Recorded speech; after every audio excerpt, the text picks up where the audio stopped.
O Fluminense segue em negociações para contratar atacante. De acordo com o jornalista, tem um grande trunfo aí na manga para conseguir convencer seu clube a liberá-lo. Além disso, o Fluminense teve 2 retornos no treino de ontem e um deles pode inclusive ser relacionado na partida de amanhã contra o Palmeiras.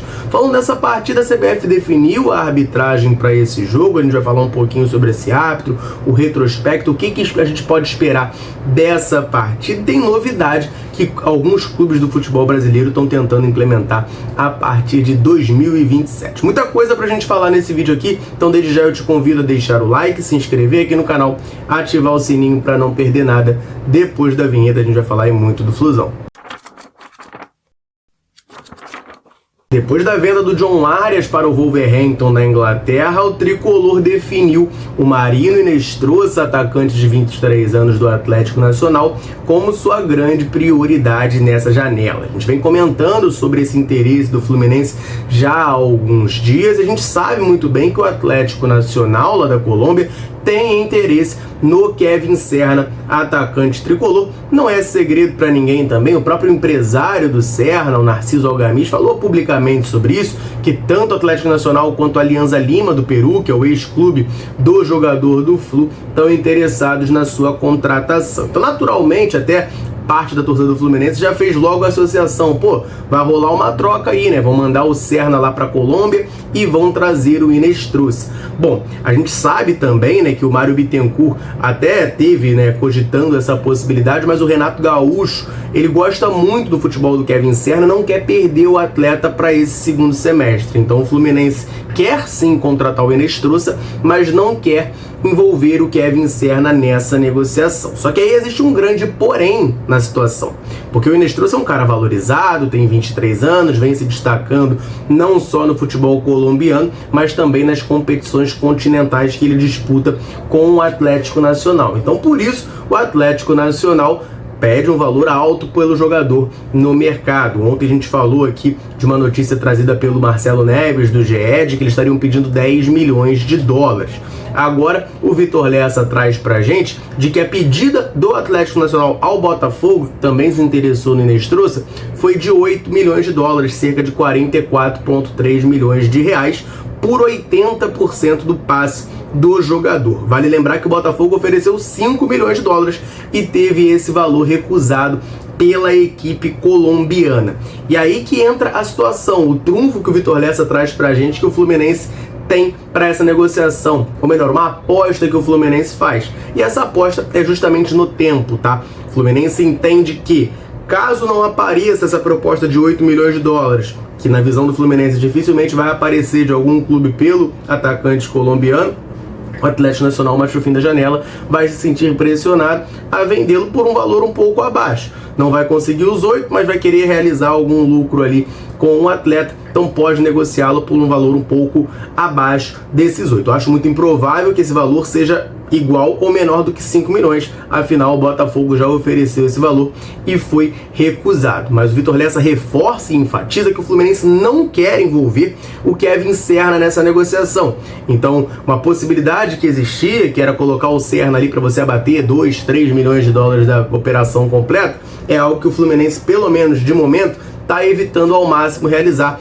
O Renato Gaúcho quer contar com ambos os colombianos no elenco, tanto o Inestrosa quanto o Kevin Serna. E olha, eu concordo com ele, tá? Eu acho que seria ruim, já venho comentando isso aqui nos vídeos, seria ruim perder o Kevin Serna, não pelo Kevin Serna em si, mas por ser um jogador já adaptado e que a gente já sabe o que pode entregar. O Inestrosa, por mais que tenha muita qualidade, pareça ser uma grande aposta feita pelo Fluminense, né, a se fazer pelo Fluminense, a gente ainda tem toda aquela questão de adaptabilidade, ver quanto tempo ele demora para, de fato, se ambientar aqui ao futebol brasileiro e começar a dar o resultado que a gente espera dele. Então o Fluminense está apostando nesse momento no tempo, ver se com o tempo o Atlético Nacional fica um pouco mais maleável para liberar o atacante colombiano. Prosseguindo aqui no vídeo, eu quero comentar um pouquinho sobre o jogo de amanhã contra o Palmeiras, porque a CBF definiu já o árbitro responsável por comandar essa partida. Quem vai comandar o jogo é o Ramon Abate Abel, que é da Federação catarinense. O Ramon Abachaebel já comandou ao todo 13 jogos do Fluminense na história,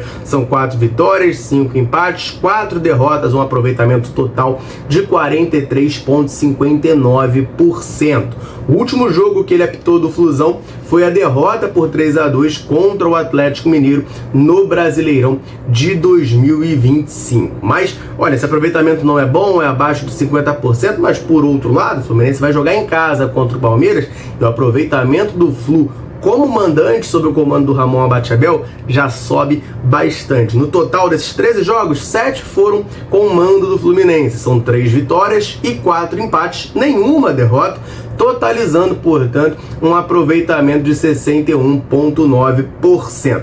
E se você, tricolor, quer ficar um pouquinho otimista, o Ramon Abachaebel, desses 13 jogos, já apitou 2 Fluminense e Palmeiras. E aí, meu amigo, se a gente seguir essa lógica, amanhã é vitória tricolor, tá? Porque os 2 jogos entre Fluminense e Palmeiras apitados pelo árbitro terminaram com vitória do Flusão. O primeiro foi no Brasileirão de 2023, 2-1 no Maracanã, e também teve a última rodada do Brasileirão do ano passado, 1-0 Fluminense, jogo que salvou a gente do rebaixamento com gol justamente do Kevin Serna, que a gente estava falando ainda agora. Então, tá aí o aproveitamento de Ramon Abachaebel sob o comando, comandando os jogos do Flusão para você. Amanhã ele volta a apitar contra o Palmeiras. A gente vai falar um pouquinho agora sobre uma mudança que alguns clubes estão querendo propor no futebol brasileiro. Pode entrar em vigor a partir de 2027. Só antes, rapidinho, deixa eu aproveitar para dar uma moral para a galera tricolor sempre ligada aqui na Central, sempre nos dando aquela moral. Todo vídeo eu convido você que está aí assistindo a comentar aqui embaixo. Falar o seu nome, de onde você está nos acompanhando. A gente gosta demais de saber até onde nesse mundo gigantesco a Central alcança. Galera, chega junto, deixa o comentário. Sempre que a gente pode, a gente vem aqui e manda aquele abraço. Nesse vídeo eu vou mandar um abraço pro da Mata de Petrópolis, pro João de Eunápolis na Bahia, pro Carlos Alberto de São Luís do Maranhão, pro Anderson Pessoa de João Pessoa na Paraíba e pro Robson de João Dourado na Bahia. Um abração pra galera tricolor ligadinha na Central Fluminense, convite mais do que reforçado. Quer que a gente mande um abraço, um salve, cite o seu nome em algum vídeo aqui da Central? Então comenta aqui embaixo, me fala o seu nome e de onde você tá nos acompanhando. Combinado? Vamos falar dessa mudança que tem alguns clubes da Série D que estão propondo. Isso, claro, afeta, de maneira global ali o Campeonato Brasileiro. Toda a Federação Brasileira acaba sendo afetada com isso, que é a proposta da criação de uma Série E. Esses clubes da Série D vão levar a CBF essa proposta para criar a 5ª divisão nacional. A ideia deles é que essa competição comece em 2027 e tenha 64 clubes nos moldes da atual Série D.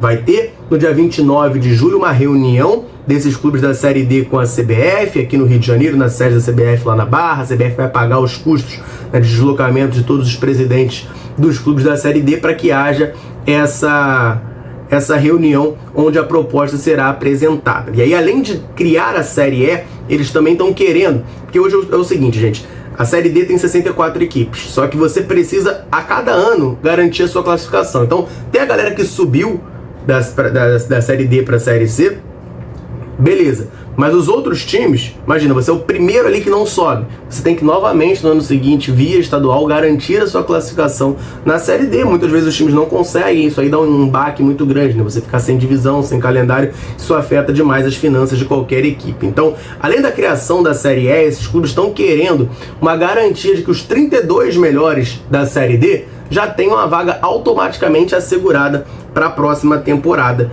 da competição. Então, se você terminou entre os 32 primeiros, você joga de novo a Série D no outro ano, não importa o que aconteça com você no campeonato estadual, nas copas locais, Aqui no Rio eu sei que a Copa Rio dá vaga para a Série D ou para a Copa do Brasil, aí o time acaba escolhendo. E aí a ideia que eles também têm é de que gradualmente, após a criação dessa Série E, o número de participantes da Série D caia para 32 e posteriormente para 20 equipes. A gente sabe que Série A, Série B e Série C, cada uma delas tem 20 equipes, e aí chega na Série D são 64. A ideia é que gradualmente a Série D entre num modelo mais parecido, porque não dá para dizer que é igual, que Brasileirão A e B é pontos corridos normais, os 4 primeiros sobem. na Série C tem um playoff ali, um mata-mata para ver quem vai subir, tem um campeão com uma final e tudo mais. Mas a ideia é que a Série D aos poucos passe a ter 20 equipes também, e aí fiquem as 4 primeiras divisões com 20 equipes cada, totalizando 80, e na Série E teríamos aí 64 times. Então isso é algo que vai ser proposto ali pelos clubes da Série D à CBF nessa reunião do dia 29 de julho. Vamos aguardar para ver o que vai acontecer. O Samir Chaldi, que é o atual presidente da CBF, já deu algumas declarações, alguns indícios de que seria sim a favor dessa ideia. Não acho ruim, tá? Eu acho que até mais uma divisão nacional bem estruturada é mais espaço para clubes emergentes e de menor investimento aparecerem e conseguirem se consolidar, se organizar. A gente sabe que ficar sem calendário é algo que atrapalha muito os clubes menores. Fica um pouco muito difícil, né, de você gerir ali o seu clube. Você acaba gerindo tudo muito num curtíssimo prazo, e aí, enfim, a gestão acaba sempre ficando um pouquinho mais complicada. Mas uma preocupação que eu tenho é quanto à questão do deslocamento, né, gente? A gente sabe que o Brasil é um país de proporções continentais, então é preciso, com certeza a CBF, os clubes sabem disso melhor do que ninguém, tá? Montar uma estrutura em que nas fases preliminares os jogos sejam locais, sejam regionais, porque não adianta você pegar o América aqui do Rio, vamos dar um exemplo, mas tá na segunda divisão carioca, nem jogaria a Série N, mas enfim, o América aqui do Rio para jogar contra o Faz Clube do Amazonas. Essa viagem é uma viagem muito longa e muito custosa, os clubes geralmente não têm caixa para isso, precisam sim de muita ajuda da CBF, mas eu gostaria muito de ver, né, o futebol brasileiro fortalecido em todas as divisões, com transmissão, né, direito de transmissão também, que é algo que ajuda muito os clubes ali, né, no seu financiamento e tudo mais.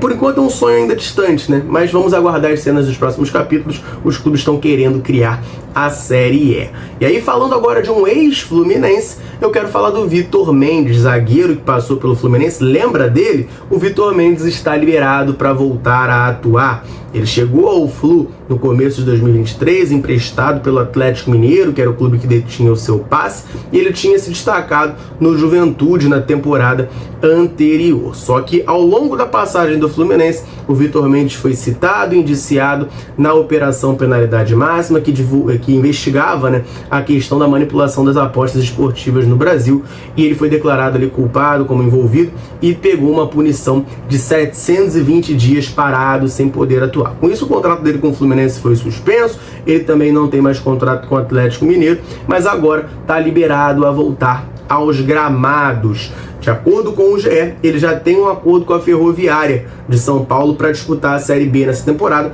e, inclusive, já treina com a equipe e pode fazer a sua estreia contra o Atlético Paranaense no próximo dia 22. Então tá aí o Vitor Mendes, ex-Fluminense, já podendo voltar aos gramados. Boa sorte para ele, né, cara? Eu acredito que todo mundo tem direito a uma segunda chance, vacilou, mas bola pra frente. Espero que ele tenha aprendido aí com o erro e não faça mais esse tipo de coisa. E bola pra frente, né? Boa sorte pra ele aí nessa nova etapa na Ferroviária lá de Araraquara. Quero falar agora um pouquinho sobre duas novidades que o Fluminense teve no treino de ontem, e uma delas pode inclusive ser relacionada para a partida de amanhã contra o Palmeiras. Eu quero começar falando um pouco desse jogador que é uma grande promessa do Fluminense, sempre foi muito bem falado nas categorias de base, mas acabou tendo uma lesão grave no joelho e está aos pouquinhos voltando. Esteve ontem já participando do treino com bola com o elenco profissional do Fluminense. Estou falando do atacante Matheus Reis, que é um atacante que chamou muito a atenção por ser mexicano, né? Ele nasceu na cidade do México, já foi convocado para a seleção brasileira, mas também foi convocado já para a seleção sub-18 do México. É visto como uma grande promessa internamente no Fluminense. Ele fazia parte também da geração ali da Esquadrilha 07, acabou até subindo um pouquinho antes deles. Era o principal nome ali, né? O principal expoente em termos de potencial, até mais do que o Riquelme, do que o Isaac, que são dois jogadores que têm um potencial altíssimo, a gente sabe muito bem, mas teve essa grave lesão no joelho e retornou ontem aos gramados para fazer trabalho com bola com a camisa do Fluminense. Então a gente deseja aí, né, toda a sorte do mundo nesse final de recuperação dele. Quem sabe, muito em breve a gente não possa ver o Matheus Reis brilhando no profissional tricolor. Ele é um atacante de lado de campo, né? Poderia ser uma peça ali para ser uma opção caseira, vamos botar dessa maneira, para substituir a saída do John Arias, assim como o Riquelme e Felipe, né? Dois jogadores de lado de campo que poderiam ajudar aí o Fluminense no segmento da temporada. Primeiro ele tem que se recuperar completamente fisicamente, tá na fase final dessa recuperação, já voltando a treinar com bola. A gente deseja toda a sorte do mundo para ele.